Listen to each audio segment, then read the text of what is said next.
और आइए खबरें आपको विस्तार से दिखाते हैं। सबसे पहले आपको बताते हैं प्रधानमंत्री नरेंद्र मोदी ने अमेरिका में पत्रकार के साथ बदसलूकी और पिटाई का मुद्दा उठाया है। पीएम ने कांग्रेस पर निशाना साधते हुए कहा है कि अमेरिका की धरती पर भारत के पत्रकार की पिटाई करके क्या आप भारत की प्रतिष्ठा बढ़ा रहे हैं। पीएम मोदी ने कहा है कि वो मोहब्बत की दुकान चलाने का दावा करते हैं, लेकिन हमारे देश के एक पत्रकार के साथ अमेरिका में कांग्रेस के द्वारा क्रूरता की गई। भारत के एक बेटे का अमेरिका में अपमान किया गया।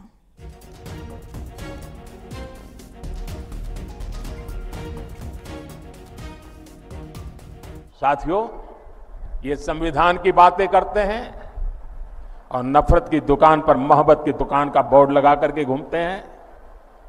मैंने आज अखबारों में पढ़ा, लोकतंत्र का एक महत्वपूर्ण पिलर होता है हमारा स्वतंत्र मीडिया। आज एक खबर पड़ी, अमेरिका गए हुए भारत के एक अखबार के प्रतिनिधि को अमेरिका में जिस प्रकार उसके साथ जुल्म किया गया, उसने अपनी पूरी कहानी पब्लिक के सामने रख दी है।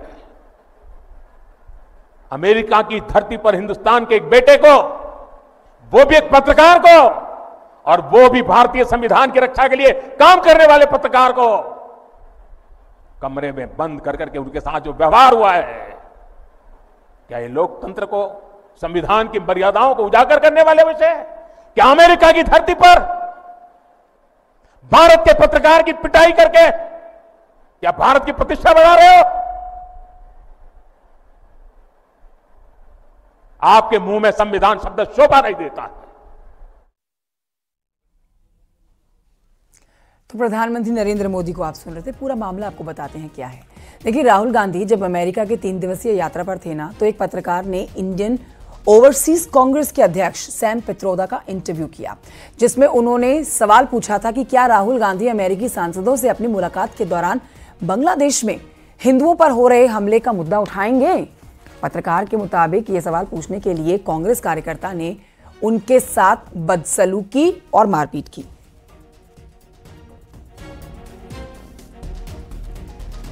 रिपोर्टर ने कहा है कि उनका मोबाइल फोन छीन लिया गया और पित्रोदा के साथ उनका इंटरव्यू भी जो उन्होंने लिया था वो डिलीट कर दिया गया।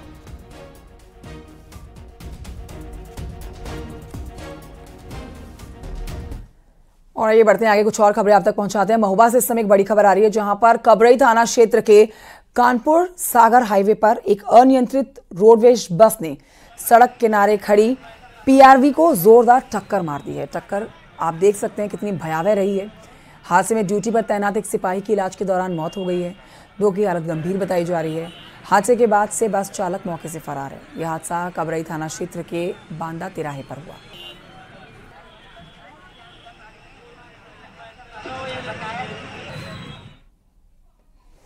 पीआरवी वाहन को एक अज्ञात वाहन द्वारा लापरवाही से टक्कर मार दी गई, जिससे पीआरवी में सवार 3 जवान घायल हो गए। एक जवान सब कमांडर सुभाष चंद्र की दौरान इलाज मृत्यु हो गई। शेष 2 जवान खतरे के बाहर हैं। अज्ञात वाहन ट्रेस कर लिया गया है।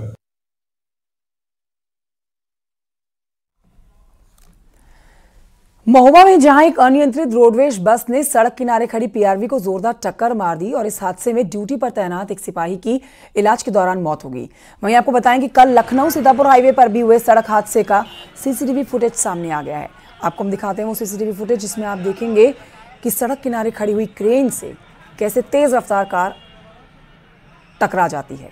हादसे में कार में सवार 2 लोगों की मौके पर मौत हो गई है और कार के दरवाजे को काटकर उन्हें कार के अंदर से बाहर निकाला गया है। अस्पताल में डॉक्टर्स ने मृत होने की पुष्टि करी है। अब आपको जो तीसरी तस्वीर हम दिखा रहे हैं, ये महोबा लखनऊ के बाद बागपत की तस्वीरें आप देख रहे हैं। देखिए, बागपत में गणपति विसर्जन करके घर वापस लौट रहे श्रद्धालुओं से भरी हुई ट्रैक्टर ट्रॉली जो है वो पलट गई है। ट्रैक्टर ट्रॉली में कैंटर ने टक्कर मारी और वो पलटी, जिसमें 2 श्रद्धालु मौके पर ही मृत पाए गए।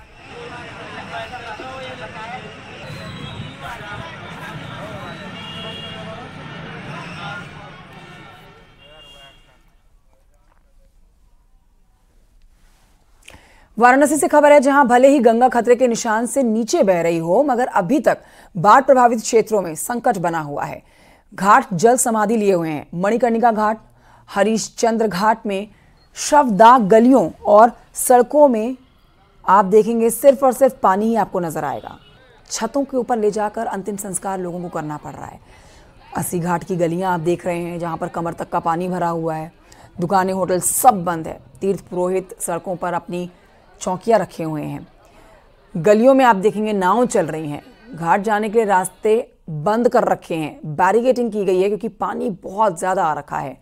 आम भक्त यहाँ पर और पर्यटक जो यहाँ पर आ रहे हैं वो यहाँ से आके वापस लौट रहे हैं, क्योंकि आप देखेंगे घाटों की क्या स्थिति इस समय है। गंगा का लेवल जो है खतरे के निशान से ऊपर पहुँच चुका है। अब ये गंगा का पानी लोगों के घरों में जा रहा है। जो आसपास के इलाके हैं उन घरों में, गलियों में, मोहल्लों में आप जहां नजर डालेंगे आपको सिर्फ पानी नजर आएगा और पानी के ऊपर नाव।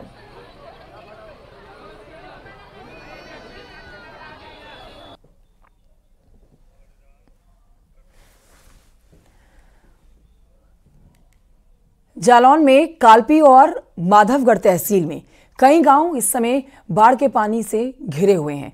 यमुना नदी का पानी लगातार कई गांवों में पहुंचा हुआ है। ऐसे ग्रामीणों की समस्याएं कहीं से भी कम होती हुई नजर नहीं आ रही है। कई गांव में बाढ़ का पानी घुस चुका है। लोग अपने घर को छोड़ के पलायन करने को मजबूर हैं। खाने का संकट है, रहने का संकट है, या यूं कहिए कि जीने का संकट है। ये तस्वीरें आप गांव की देख रहे हैं, जहां पर कहीं घर आपको नजर नहीं आएंगे। दूर दूर तक लोगों का सामान पानी में डूबा हुआ नजर आएगा। लोग यहां से पलायन कर चुके हैं।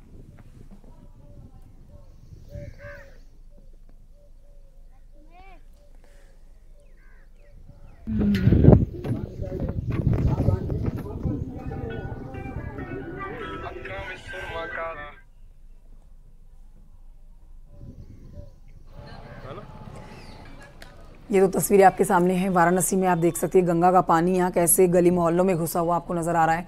जालौन में आप देखेंगे नदियां नाले उफान पर तो है ही। एक तरफ उत्तराखंड और नेपाल से छोड़े गए पानी की वजह से यहाँ उत्तर प्रदेश के कई जिले ऐसे हैं जहाँ पर बारिश की मार तो है, लेकिन नदियां नाले इस कारण भी उफान पर आए हैं कि उत्तराखंड में लगातार बारिश हो रही है और नेपाल से पानी छोड़ा जा रहा है। कई लाख क्यूसेक पानी छोड़ने के बाद स्थिति देखिए किस तरह की हो रखी है।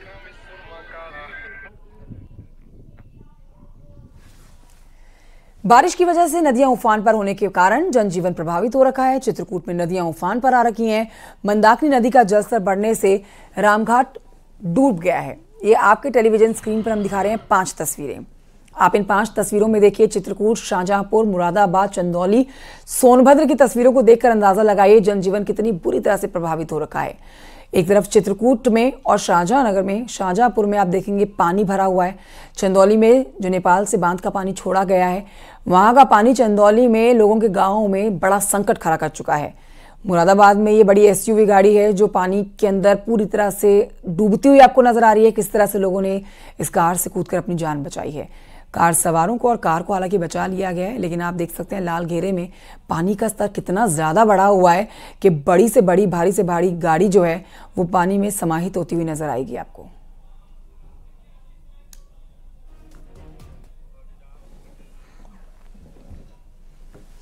बढ़ते हैं आगे, कुछ और खबरें आप तक पहुंचाते हैं। गोरखपुर बीआरडी मेडिकल कॉलेज से खबर, जहां पर 50 बेड का नया क्रिटिकल ट्रॉमा सेंटर जल्द बनकर तैयार होगा। नए ट्रॉमा सेंटर निर्माण की तैयारियां जोरों पर चल रही हैं। नया ट्रॉमा सेंटर बनने से मरीजों को बहुत राहत मिलेगी। सबसे बड़ी बात कि मरीजों के परिजनों का भटकना कम हो जाएगा, क्योंकि यहां कुल 100 बेड का क्रिटिकल ट्रॉमा सेंटर तैयार किया जा रहा है। अब तक मेडिकल कॉलेज में महज 50 बेड की ही व्यवस्था होती थी। आपको बता देते हैं कि बीआरडी मेडिकल कॉलेज में सिर्फ गोरखपुर ही नहीं बल्कि आसपास के जिलों समेत नेपाल और बिहार से भी रेफर मरीज इलाज कराने के लिए आते हैं।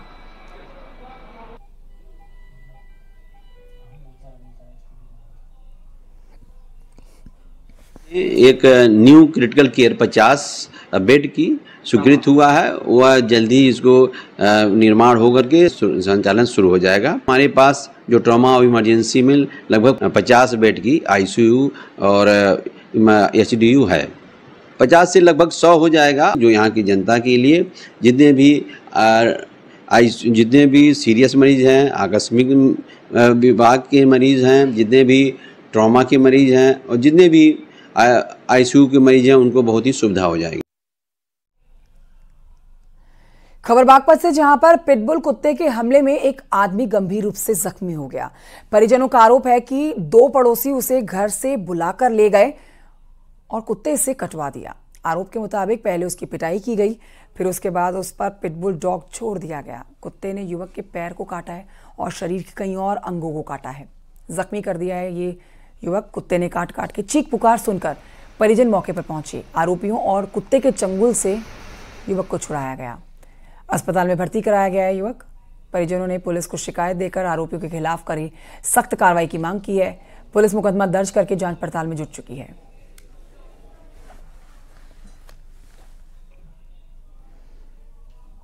पूरा मामला है जी, जिसकी क्या लिए घटना हुई है, मेरा जेठ है और यहाँ पे गणेश पूजा चल रही थी जी। उस दौरान यहाँ पे कीर्तन हो रही थी, तो वे 2 आदमी सतीश और अनुज उसे अपनी गैल ले गए और घर में मूंद के उसकी गैल मारपीट और पिटबुल कुत्ता छोड़ा गया।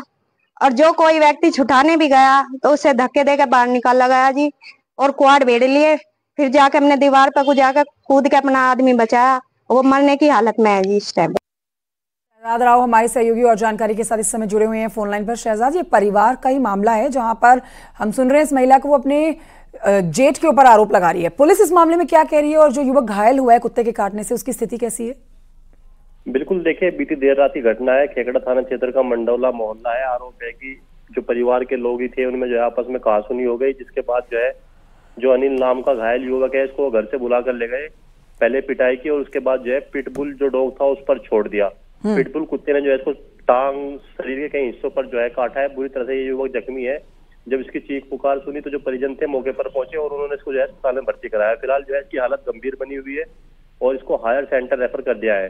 जो परिजन है उन्होंने खेगड़ा थाने में तहरीर देते हुए कार्रवाई की गुहार लगाई है। पुलिस ने जो है प्रथम दृष्टया मुकदमा दर्ज कर लिया और मामले में जांच पड़ताल शुरू कर दी है। जो एसपी बागपत है उनसे हमारी बात हुई है, उनका कहना है कि जांच के आधार पर जो है इस मामले में सख्त कार्रवाई की जाएगी। जो आरोप अगर परिजन लगा रहे हैं अगर वो सही साबित होते हैं तो आरोपी को गिरफ्तार कर जेल भेजा जाएगा। जी ठीक है, बहुत शुक्रिया आपका शहजाद जानकारी के लिए।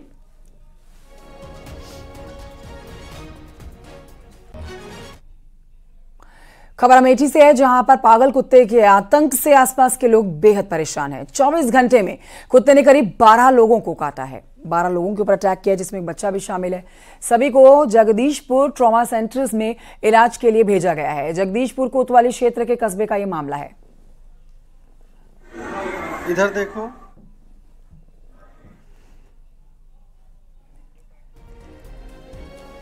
तो कुछ ही समय में देखिए कई लोगों को काटा है इस कुत्ते ने। ये दूसरी खबर है जो पागल कुत्ते के आतंक से जुड़ी हुई है। एक तरफ परिवार का ही मामला था जहां पर पिटबुल डॉग ने घर के ही एक बच्चे को काटा, जिसमें परिवार के ऊपर ही आरोप लगाए जा रहे हैं कुत्ते से जबरदस्ती कटवाने के। वहीं दूसरा मामला अमेठी से है जहां एक पागल कुत्ते ने अपना आतंक कुछ इस कदर मचाया कि 24 घंटे के अंदर ही 12 लोगों को काट लिया, जिनमें ये बच्चा भी शामिल है।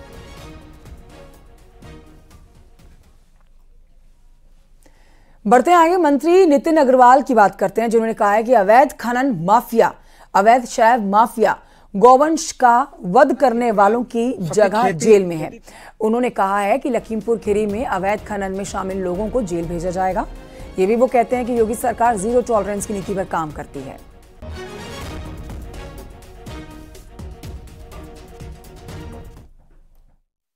चाहे वो अवैध खनन हो, चाहे वो शराब माफिया हो, चाहे वो पशु माफिया हो, इस पे कड़ी कार्रवाई प्रदेश सरकार कर रही है।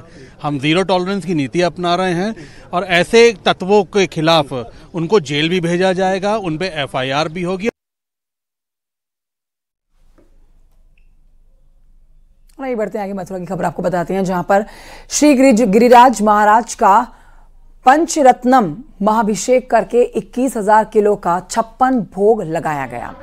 56 भोग से पहले 7 नदियों के जल और जड़ी बूटियों से महाभिषेक हुआ है। इस मौके पर सांस्कृतिक कार्यक्रम का भी आयोजन किया गया है जहां पर भक्तों ने श्री कृष्ण लीलाओं का आनंद लिया है। इस भोग के दर्शन करके श्रद्धालु खुद को धन्य मान रहे हैं। ब्रज में गिरिराज महाराज को 56 भोग लगाने की परंपरा सदियों से चली आ रही है। इस बार आयोजन में खास बात यह है कि गिरिराज महाराज रथ पर सवार होकर पधारे हैं।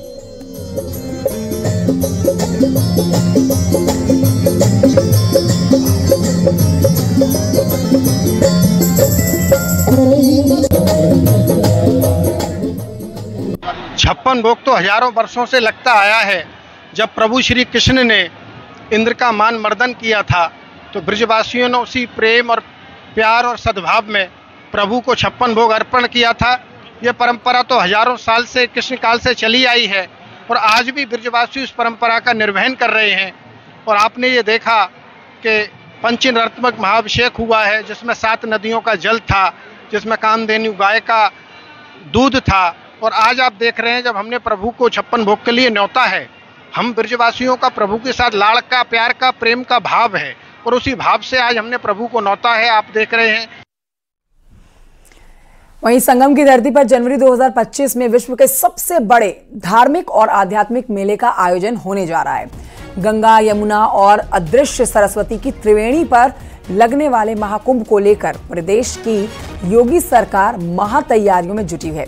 13 जनवरी 2025 से आयोजित होने वाले महाकुंभ की तैयारियों के लिए काम तेजी से हो रहा है। प्रदेश की योगी सरकार 2025 में आयोजित होने वाले महाकुंभ को पॉलीथीन फ्री और ग्रीन कुंभ के तौर पर पूरे देश में पेश करने जा रही है, जिसके लिए तैयारियां चल रही है।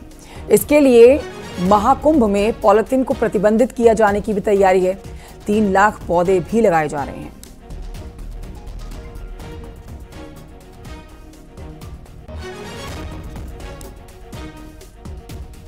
इस बार माननीय मुख्यमंत्री द्वारा प्लास्टिक फ्री कुंभ कराने के लिए निर्देशित किया है, जिसके लिए एक बृहद कार्य योजना शहर में सिटी सैनिटेशन प्लान के अंतर्गत और मेला में मेला सैनिटेशन प्लान अंतर्गत विकसित किया गया है।